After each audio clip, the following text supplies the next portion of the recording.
Leaving Harrisburg, Pennsylvania, man, oh man, it was a great sale, but I think we stayed there 48 hours too long. We could have done our bidding online and got obliterated today. Of the racehorses, I was concerned we wouldn't get even remotely close to any of them, and that was exactly what took place. Amy and I knew it. We had a list of like, I think it ended up being 7 as we got closer towards it, and I just felt the cape of despair hang over me, where I knew just the way that things were selling, there was no shot. I think I got my hand up one time on that horse. I was in at 25 for like what felt like a minute, but was like 3 seconds. The one after Thinker Monkey. Yes, the one that I actually wanted. Yeah. I thought we had a shot at, and then no shot, nothing after that. Weren't even close to any horses, and I was willing to pay fair market value. I just think that they were overpaid for. I could be wrong, but then there's opportunities to race those horses. So maybe I'm wrong. Maybe I was looking for a buyer's price in a market that was a seller's market. Everything was, well, for day 4 and 5 was higher than last year. Oh, 100%. Everything. Last year, last year you knew you were going to get horses. Last year I bought like. Oh yeah, and she was fair, very fair. Solid family. They had sold this. They sold a yearling for like $300,000. Try 610. Hidalgo was 610. Yeah. Yeah. You couldn't. Whatever. It just was what it was. But there'll be lots of horses come up throughout the fall. There's a mixed sale coming up on gate. I'm sure that's a little watered down. There'll be horses on gate, especially now that people see what happened at the sale. They're like, oh my God, did you see that guy's horse went for this? Well, let's put our horse on. You'll see a wave of those over the next week. But will they settle for a buyer's price? I don't know. Either way, we have a barn full of horses. It's not like we're desperately in need of anything right now. I was and am hoping we can find a pacer that will be able to race at Mohawk. And quite frankly, maybe a horse that can do really well at Mohawk. We could have bought one for $1.85 million today. Well, 1.9. Oh my God! Well, congratulations to one, the sellers, and two. I was talking to Greg and his brother before the sale. I was way off. I wasn't even in the remote zip code of where that horse was going to go. They're thinking high-end trotter and stud after, which at 1.8 million, I think a lot of people were. They didn't just run them up there themselves. Somebody else was bidding. So, good luck to them. Anyway, more about us. Harrisburg was a great sale for us. I told everybody I would 7 or under. Do you think there was even one person out there that thought that I would stay under 7? No one in my immediate stratosphere. Well, no, not in the immediate stratosphere. No one believed I could stay under 7. And to be quite frank, we could have picked away at a couple other. I wish I had snagged a couple of the fillies earlier on that we were looking at, but it just didn't work out that way. There's so many horses, and like I said, the sale's like a wave. It's like the ocean. It's just really tough to. And there's so many. You're like, do I really want to pay what I would consider top dollar for that filly or that horse when I believe there's 5 coming behind it that might do us better? And again, it's all speculative and it's all subjective, and none of that matters. At the end of the day, I did not get 2 Pennsylvania trotting fillies. I got one that, we'll talk about the horses that are coming in a minute. But we did get 6. Got my 6. I'm just going to run through the list again. We've done this a couple of times, but more to the point. More to the point is how the sale went for us, what we were able to do. Every year we come here, we get the horses we want for the most part, give or take, and we spend pretty good money. I think we spent $224,000 and bought 6 horses, and 4 or 5 of them had brothers that were. I guess you can't just toss around the world champion name. It really has to be a world champion. But I'll put it to you this way: we got all pages. Meshuggah's brother. Now Meshuggah made somewhere around $400,000 this year. Won a number of races. Was a very, very good second in the Breeders' Crown elimination, and ended up making a break at the gate in the final. The other brother took a mark at 151 this summer. Both were green shoes. This was Walner. We've talked about this. Sterling Hanover still. it's pretty hard. And you have Bright Star, who just sold in public auction for $165,000 maybe a month ago. Tony Alani's horse, very, very good family. And then the third dam is Passionate Clyde, who is a world champion. The next one, Tavion Hanover, again Temporal Hanover. I don't see the world champion here, but when you trot in 150, make $972,000, and have a resume as long as this horse's is, I don't know what you call that, but it may not be world champion, but pretty nice horse to be shooting for in regards to Tavion Hanover. Hotel. Perfection Hanover. Poppy Rob Hanover is a world champion, and this is his brother by Tall Dark Stranger. Really, really nice pickup here. Again, I told you guys before the sale, I didn't know what would happen with Green Shoe, but I was pretty sure I knew what would happen with Tall Dark Stranger. How much do you want to gamble? And as it turned out, we didn't have to gamble that much at all. $27,000 for Perfection Hanover. Then we bought Cherry's Girl. I just realized this horse is Virginia Breeders' Fund eligible also. They go for a lot of money. The final went for, I think, $94,000 this year. The horse that won the final at 59-3 by 9 lengths. So yeah, it's a bit of an odd program, but a pretty good program. And that's beside the point. This is a Captain Corey filly. I will say this: for the next 2 years, we have somewhat hitched our wagon to Captain Corey. We have 5 broodmares in full to Captain Corey. How many did we get this year? 4? Didn't we get 2 in Lexington and 2 here? No, this is Captain Corey. We got Tavion Hanover and Captain Corey. Oh, yeah. We bought 4, right? 4 Captain Corey horses for this year. And I was really, really happy with this filly. Was not on my list. And this is why I like, collaborating with Steve and Randy and Rob and even John when he was down here, and Amy. We all have different thoughts. We all kind of walk in lockstep, but we see little different things. So every little point of information is very, very helpful. And Cherry's Girl, happy we got her. Go Strong Hanover. It would have been a disservice not to buy Locatelli's brother here. This is and was a good-looking horse in the ring, in the barn. A really nice horse, but we didn't really need a colt. I remember we were sitting back, ready to look at a couple other horses you guys were in preferred. And I said, just give me a minute, I'm going to walk up there just to make sure. Because a couple of Green Shoe colts went a little soft. Hanover in spots was kind of weak. And I said, you know what, I want to go up just in case. And I almost had him for 7. I ended up with him for 10. And how do you not do that? For the amount of money that Locatelli made us, I know you don't want to chase what they say good money with bad, but why is he bad? Why would you say this colt is bad? A nice video, big, good-looking colt. Easy purchase for us. And then finished off day 2, which was actually the end of our sale, for the most part, except for your age source. Leland Hanover, and anybody that was walking around and with us that were in the know, I told everybody this was my horse. This was the one I was picking. This was the Captain Treacherous brother to Better's Wish. The reason I liked him, 2 points. One, he's a June 11th foal, so you're going to have a lot of people just saying, too late, I'm going to pitch that one. No. And also, he's original. I liked him so much that we vetted him out. And all that we found was a small OCD in his left front ankle. Any of the issues that we found with any of our horses were fixed before we left that arena today. The OCD was removed on Leland Hanover, and he was castrated. He was originally, now he's a gelding. And when it comes to the other colt, the Walnut colt had some OCDs removed. They were all removed, patched up. Dr. Brown said, no problem, everything will be fine with both these colts. So we did find issues. They were fixed. All the horses are starting fresh now. And to leave Harrisburg with the horses we left with was impressive. I was really happy. We went there with a plan, whether it was believable or not. We went there with a plan, we executed it, and left with the horses for the most part we want.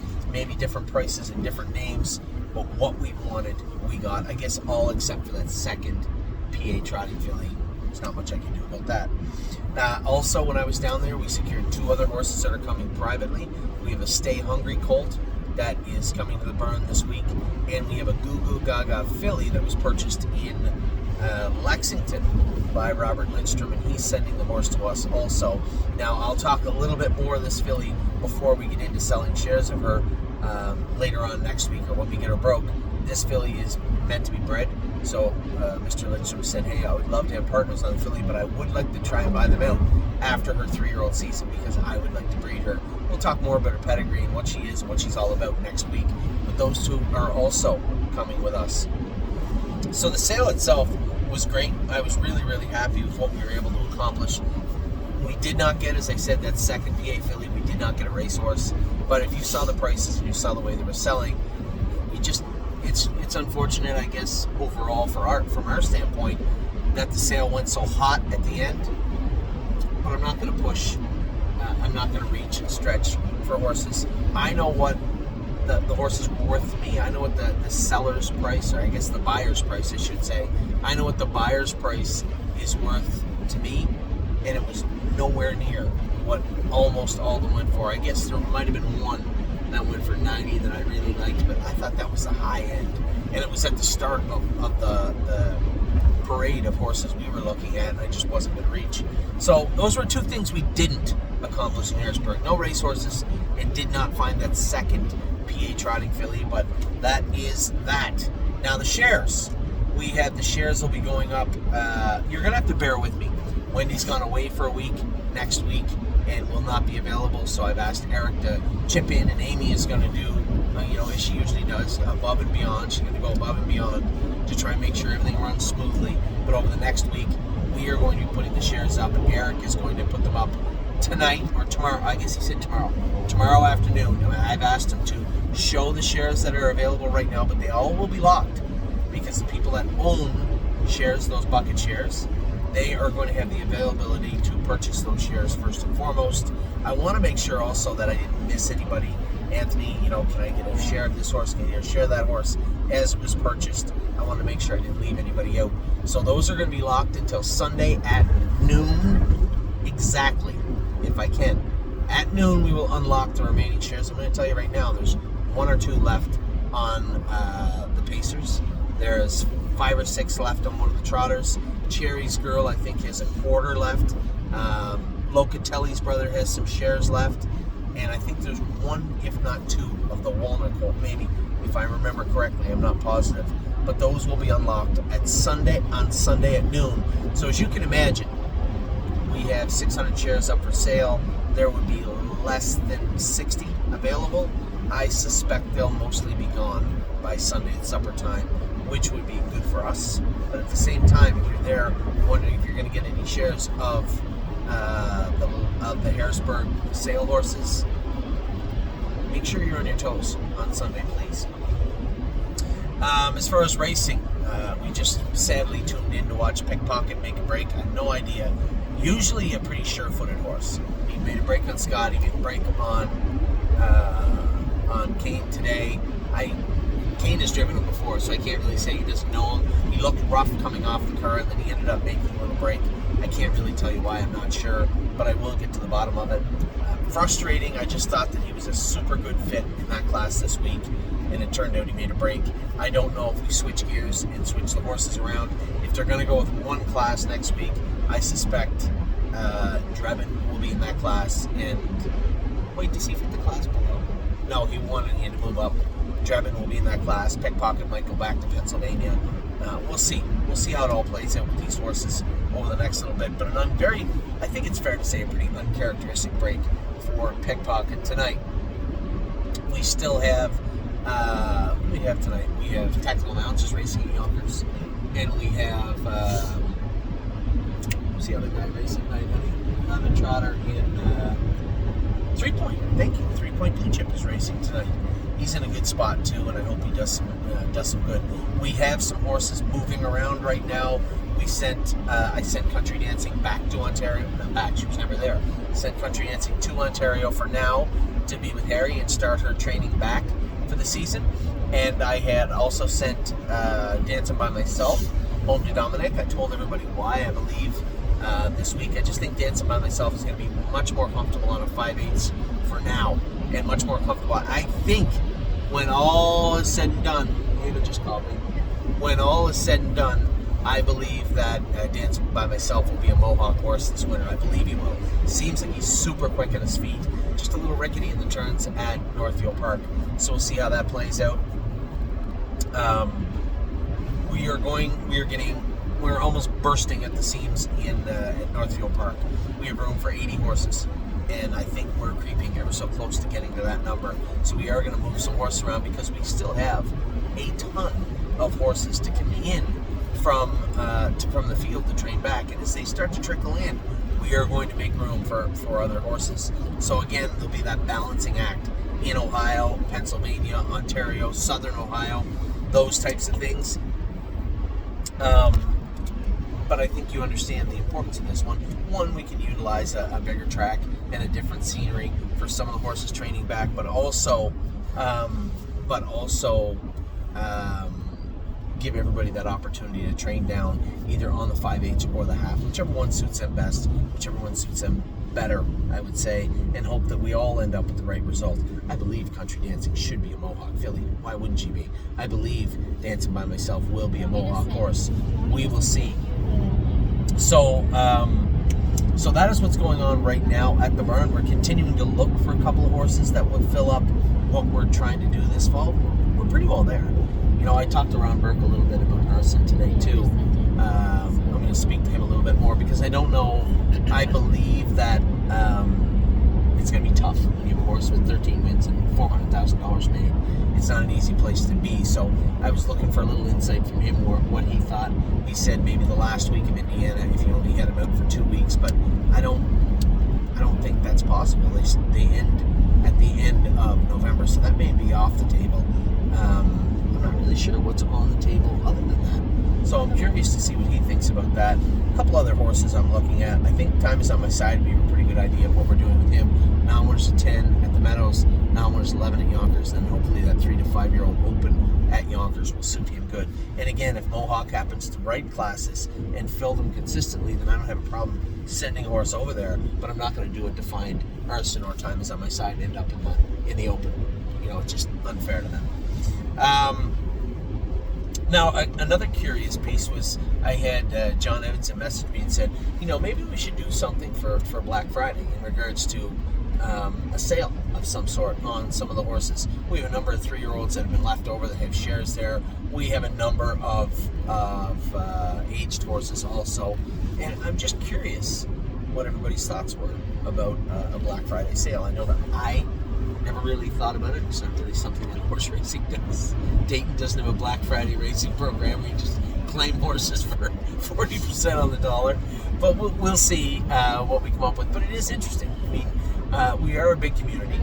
We are a fairly big community stretched over 15 countries, and it would be nice to move some of those shares out also. So we are thinking about some things we're going to do in regards to, I guess, celebrating Black Friday here at the stable. So with that, we are on our way home, going through the mountains right now, and very impressed and very happy with not just what we had done here in Harrisburg, but what we've been able to accomplish all sales season long. It feels like just yesterday we were heading to Kentucky, doesn't it? Like literally, it feels like just yesterday we were on our way down to Kentucky. Oh, that's funny considering it feels like 6 months ago we were heading to Harrisburg. Yeah, 6 months, exactly. Yeah. And that's 100% right, is that this sale is totally different. You know, somebody put it best at the start of the week. They said, Lexington's a vacation, Harrisburg is work. And that's definitely... Well, that was you that said it? Yeah. You know, it definitely is. Lexington feels like you could go for 8 days. And Harrisburg just seems like, is it over yet? We got our horses. Yeah. Is it over yet? And I think this is the last year that I'm here for the 4th or 5th day. Most of what we did or tried to and eventually did not get done could have been done online, and that was I think I don't want to say it was a mistake. It was okay to be here, but at the end of the day, I just think that Thursday and Friday might be a little bit unnecessary unless we have to be down here, which this year we didn't. You get sucked in wanting to see those high-end horses, like, you know. Yeah, the ones today. And then you just watch them go for more than what you were going to pay for them. So to see them, you're probably here Thursday rather than leaving Wednesday. Yeah. And then you're like, well, now we're this close. Well, 100%. We could have left yesterday morning. You said it this morning. You said we can bid on these horses online. We just leave after we look at them. And I'm like, no, we'll stay. Which, that was there. But, you gonna do? You gotta put the time in. So I was happy with what we had done. I'm happy with what we have to look forward to for 2025. I believe when all the dust settles at the stable, we'll have somewhere just south of 50 babies under our banner, which is, considering the pedigrees that accompany those horses, I think again we've made another step forward next calendar year. So with that, I'm going to let you guys go. For my partners who have horses racing tonight, whether it be Tactical Mounts, whether it be 3-Point Blue Chip, good luck. I'm back tomorrow shortly. I'm back till 2. I'm going to Illinois to race in the finals. We have One a Lady, One a Night, and Allie's Got Grit racing for 130 or 40,000. And then I didn't realize how much the paces went for. I said this to you. I'm listed on 2 horses later in the card, which makes me miss my plane tomorrow. And I'm like, I just can't stay. And then I happen to look at the top. They race for $250,000 each. So, although long shot, I guess I'll stick around. It would be unfair and unwise to leave. So, with that, I'm going to let you go. I hope you guys had a wonderful time following us along at Harrisburg. It was fun. It was great. It always is. Looking forward to getting back to work now. I'll be in the barn, as I said, briefly Saturday, but back on Sunday, and most definitely full-time starting Monday. So I'll talk to you all soon. Have a wonderful weekend.